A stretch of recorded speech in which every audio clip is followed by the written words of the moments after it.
Right, hello again. If you've just tuned in, I'm Peter Wintle. I'm here at Strode Theatre with Liz Leyshon and Dr. Tim Hopkinson Ball, and we're talking about the very special event that's going to be showing at Strode Theatre very soon, a new film called Glastonbury, The Untold Story.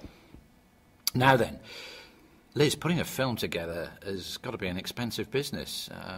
Have you got very rich quite suddenly? No, I think I've got very poor quite slowly, actually. Right. But that doesn't matter because it's something that I really wanted to do.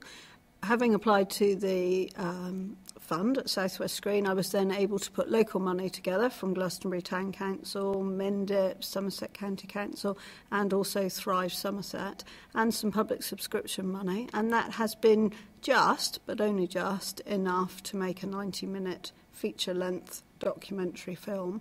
And as we said earlier, you know, technology has changed. What would have been £500,000, or would indeed still be £500,000 or £4 million in some budgets, was brought in at a reasonable cost. You know, a local cost, but still significant money. My word. OK, well, with two people with such a focus on Glastonbury, with so much knowledge, this must have been dead easy. Tim, this must have been off the top of your head for somebody like you, surely. Well, it's very kind of you to say, but no, having never written a film script before, this has been quite a steep learning curve for me. I'm very passionate about the material, but the problem is, although people think, oh, a documentary film, an hour and a half, an hour and 40 minutes, there's plenty of time, there really isn't. So the big problem for me has been, how do you take this enormously rich material and edit it down to the constituent parts, the really important things, the story you actually want to tell people? Because most people think that they know the story of Glastonbury in the last 100 years. Sure. It's all crystal shops on the high street and the festival over at Pilton, those sorts of things. But actually, it's far more interesting and far more significant than that. Not just for Glastonbury, but for the whole of the country, because we are in some ways a microcosm. We're the whole of the country encapsulated in one small Somerset town, which I think is something that people don't perhaps appreciate as much as they should do. OK, so it sounds like there's a huge amount of material here. How much filming did you have to do? Well, we ended up with over 40 hours in the can. 40? 40 hours for 90 minutes. Good Lord. Yes. And that's just the interviews without all the ambient material as well, yeah. Right. Yes, so it's been, the edit, of course, is always the enormous job. But yes, it's a combination of Tim's journey, so Tim speaking to camera, and then also voiceover with ambient footage and archive footage. Remember, this was an archive fund that made the film possible. Sure. And then interviews. We interviewed 23 people, most of whom are local people, but some are national figures. And then there's ambient footage. You know, there's beautiful landscape around here. You can't have Glastonbury without landscape. And so all of that, it's, you know, it's the rich mix that people talk about. It's fruitcake, not Victoria sponge. Right. Right.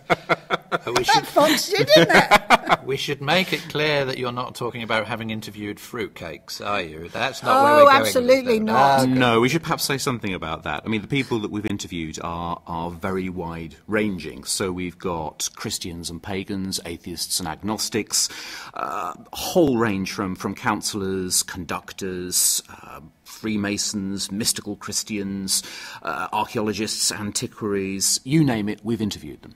Good Lord. I have to tell you, Tim wasn't even reading from a list there, so that's quite phenomenal that you can remember all those types of people. So from all this material, you've had the job of distilling this down into something that really hits the mark for people that are going to see this film. We were lucky to start with an outline of the film that Tim wrote that was a really good outline. It's written in 5 parts and it flows effortlessly between them. And so we should tell you that it starts with Glastonbury, the contemporary Glastonbury, right, and what that means. And then we go back over the last century, or start at the beginning of the last century, and we tell the story of 3 remarkable individuals. Firstly, the composer, Rutland Boughton, that founded the very first Glastonbury Music Festival, actually yes, in the town at the Assembly Rooms. Then we go on to Alice Buckton, who did her dramatic and theatrical activities at Chalice Well, Chalice Well Hostel as it was then. We then move on to Frederick Bly Bond, the architect and archaeologist who started the first excavations at the Abbey. So in the final section we address that sticky issue of spirituality, of people's beliefs, and how they respond to Glastonbury and how Glastonbury responds to them. This sounds very different from the archive film that I've seen about Glastonbury. It's not very much, I have to say, but this is quite different from what's gone before, isn't it? Well, yeah, it is different, Peter. And the thing that's really come home to me is that I thought I knew Glastonbury. I was born there in the 50s. I grew up there. I lived there for 17 years. You know, the Abbey and the Tor were my playgrounds. I thought I knew the place, but actually having spent these months with Tim and the film crew, you know, quite secretly at times in the different places and the wonderful locations in Glastonbury, I realised how little I knew. It's been a journey of discovery for me, right. And I'm sure the audience are going to share that. So if you think you know it all about Glastonbury, just come and see if you do. I think that's the message here, isn't it? Well, see what you don't know. Yeah, well, yes, indeed. Some of the material people will know. For example, a lot of people have heard of Rutland Boughton, Alice Button and Frederick Bly Bond, but we've made a real effort to get things into this film that they might not know about and concentrate on those parts of people's lives that aren't as well known. So even if you think you know all about these people and oh yes, you know the last 100 years of the town, hopefully there'll be things in this film that you haven't come across before and you'll come away thinking, well, I never knew that. Well, I certainly will, because I'm not local. No, but you're not indigenous population. No, I'm not indigenous, but I'm going to be seeing it because there's some images that we've seen from the website, because you've got a little taster, haven't you, running on the web that people can see. There is. You can get to it through the Strode Theatre website, strodetheatre.co.uk. Or alternatively, just type in Glastonbury, the Untold Story in Google with YouTube, and you'll go straight to the trailer.